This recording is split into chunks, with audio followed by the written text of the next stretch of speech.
what does a reasonable solution look like? I talked to someone who's a uh, State Department veteran, and they're still believing sincerely, from what I could see, and they're often full of shit. But I could he seems sincerely to believe that a two-state solution was still the only way to go. He wasn't optimistic about a two-state solution, but he thought that a two-state solution was the only actual viable option. He said when you get past the posturing and the talking points and all that stuff, a one-state solution ain't happening. So you're gonna have to figure out something. And of course, right now in at the UN this week, there's a conversation and a vote that's going to take place about recognizing Palestine as a state.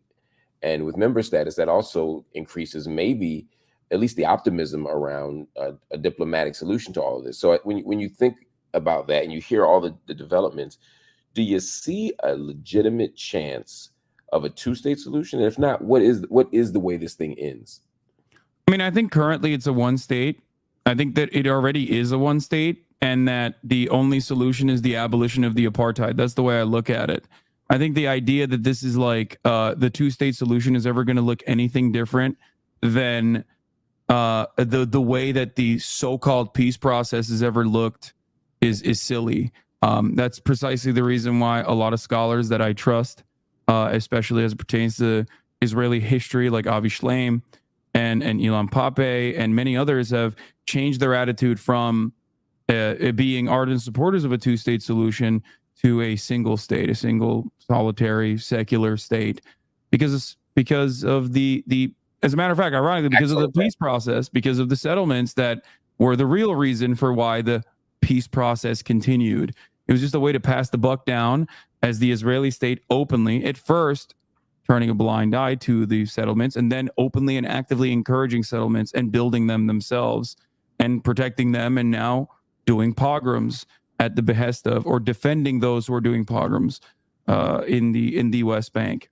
So I don't think that there is any other realistic scenario out of it. Now, how to get to that one state, I guess it starts off with a commitment to Palestinian statehood, no matter what it looks like. I believe the term is, what is it, binational?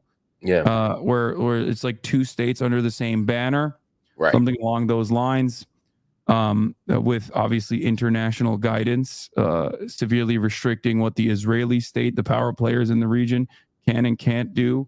But that's my assessment of the situation. It's the most realistic scenario, because a two-state solution, especially 1967 boundaries, requires the forcible expulsion of 750,000 Jewish settlers in the West Bank. Almost 100,000 of said Jewish settlers in the West Bank are actually American citizens, as a matter of fact. So the idea that we would rip 750,000 settlers from the West Bank, I think, is a laughable one. I think that the reason, especially because they're the biggest freaks of all time, they believe in this religious cause that they're participating in. It's not like they're looking at it like it's free real estate, and all of a sudden they're going to give up. I mean, we saw how the settlers operated in the Gaza Strip. There were only 8,000 of them at the time, but they had to be forcibly removed by the IDF. Right. So it would look very, I mean, that would be a dangerous prospect. And as much as some people might want to see some kind of vengeance, I don't think that that's how justice works. The only way for a truly just process to occur would be to offer reparations, not to the Israeli settlers, of course. I mean, reparations to the Palestinians. It is what we did during slavery. But so it's just important to clarify, I guess. But reparations to the Palestinians, and then offering them full-blown citizenship, and working through, I guess, a successful reconstruction rather than the unsuccessful one that we had here in the United States of America.